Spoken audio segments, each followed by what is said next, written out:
యావత్ భారతదేశ ప్రజలు కోరుకుంటున్న పరిస్థితి మనం ఎక్కడ చూసినా కనిపిస్తుంది. వరంగల్ పార్లమెంట్ కూడా మరి మోడీ గారు బలపరిచిన అభ్యర్థి అరుణ్ రమేష్ గారు గెలవాలి. దాంట్లో మా పాత్ర మా భాగస్వామ్యం ఉండాలని వచ్చిన మీ అందరికీ ముందుగా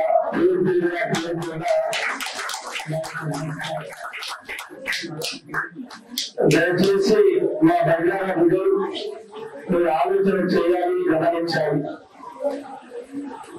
ఈ దేశాన్ని 10 సంవత్సరాలుగా పాలిస్తున్న ప్రధాని గారు మన మోడీ గారు ఒక బడుగు వర్గాల నుండి వచ్చిన బిడ్డ, ఒక పేద బిడ్డ. ఆ బిడ్డ మనసులో పుట్టిన అనేక పథకాలు దేశ ప్రజల గుండెల్లో ఉన్నాయి.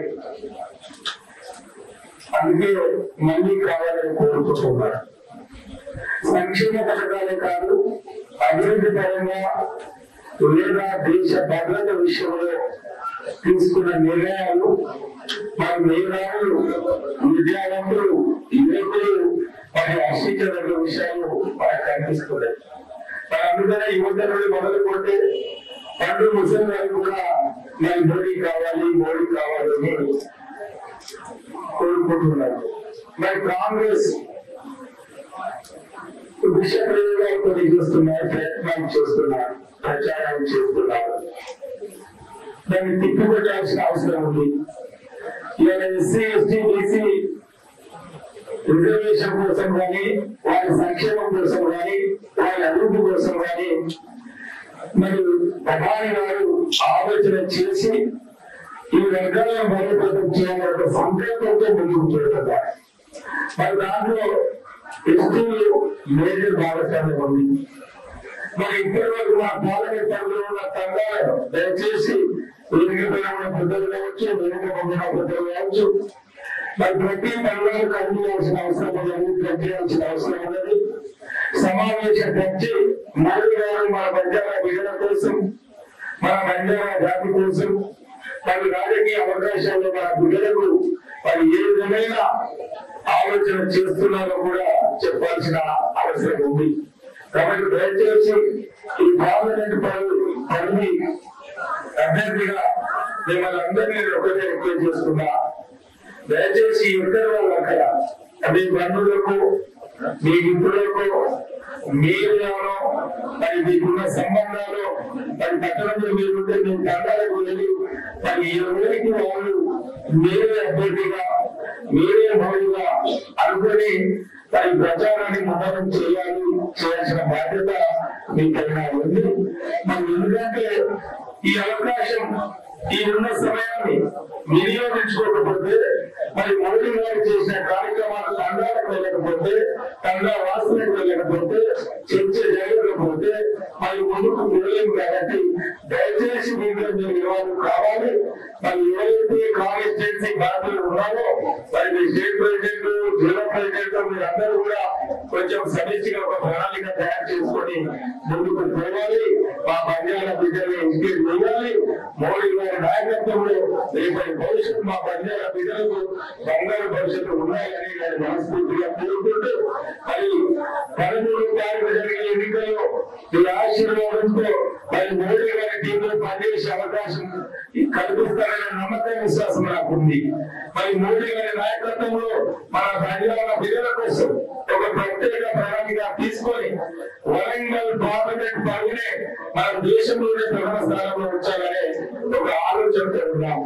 దాంట్లో బంజారా బిడ్డలు కూడా భాగస్వామ్యం చేసి ఒక ప్రత్యేక కార్యక్రమం చేసి ఒక ప్రత్యేక ప్రణాళిక తయారు చేసుకుని మన బంజారా బిడ్డల అభివృద్ధి కోసం, సంక్షేమం కోసం ఒక ప్రణాళిక తయారు చేసుకుని ముందుకు పోదామని నేను తెలియజేసుకుంటూ మరి మీ అభ్యర్థి మోడీ గారిని గెలిపించుకోవడం కోసం, మీ అభ్యర్థి అరుణ్ రమేష్ గెలిపించుకోవడం కోసం, ప్రధానిగా మోడీ గారిని చేయడం కోసం మరి కలిసి వచ్చిన మీ అందరికీ అందరూ కూడా పేరు పేరున శిరస్సు వచ్చి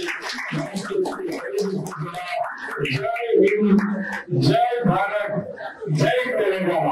మోడీ గారి నాయకత్వం, మోడీ గారి నాయకత్వం, కమలంకు గుర్తుకే, కమలంకు గుర్తుకే రిజర్వేషన్లు తొలగించబడతాయి, రిజర్వేషన్లు తీసేస్తారు అని కాంగ్రెస్ పార్టీ రకరకాలుగా ప్రయత్నం చేస్తుంది. నేను ఒకటే మాట ఏంటంటే, ఒకవేళ భారతీయ జనతా పార్టీ రిజర్వేషన్ తొలగించాలి అంటే మెజారిటీ లేదా? మెజారిటీ ఉంది కదా.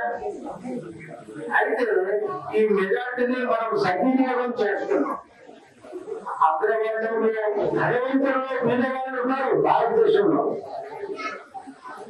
ధనవంతులలో ఒక కులంలో పేదవాళ్ళు ఉన్నారు. వారి కోసం మన నరేంద్ర మోదీ గారు ఆలోచించి 10% రిజర్వేషన్ వాళ్ళు అడగలేరు. ఈ దేశాన్ని ఒక మంచి ఉన్నతిని తీసుకుపోవాలంటే వీళ్ళకు కూడా రిజర్వేషన్ ఇవ్వాలని మంచి హృదయంలో ముందుకు వచ్చి ఇచ్చిన మానవాడు అడగందే ఇచ్చారు. కానీ ఉన్నదాన్ని తొలగిస్తాడు అనేది ఎలా నమ్ముతారు అని అడుగుతున్నా. రెండవ విషయం, నారీ శక్తి ఎంతవరకైతే బలపడదో, నారీ శక్తిని ఎంతవరకైతే మనం ఉపయోగించుకోమో, నారీ శక్తి యొక్క శక్తిని మనము భారతదేశ ప్రగతికి వాడుకోమో అంతవరకు భారతదేశ ప్రగతి సాగదని ఆలోచనతో ఆయన 33% రిజర్వేషన్ నారీ శక్తికి ఇచ్చారు. ఇంత పెద్ద మనసున్న మనిషి పెద్దవాళ్ళు ఆయన ఈ మధ్యన కొంతమంది అవినేకంతో బీజేపీ 400 అంటే రిజర్వేషన్ తొలగిస్తారని ప్రచారం చేస్తున్నారు. దుష్ప్రచారాన్ని అరికట్టడానికి ఇప్పుడే వాళ్ళ మీద కేసులు ముక్కైపోయినాయి 16 మంది మీద. అందులో మన ప్రధాన కాంగ్రెస్ పార్టీ నాయకులుగా ఉన్నారు.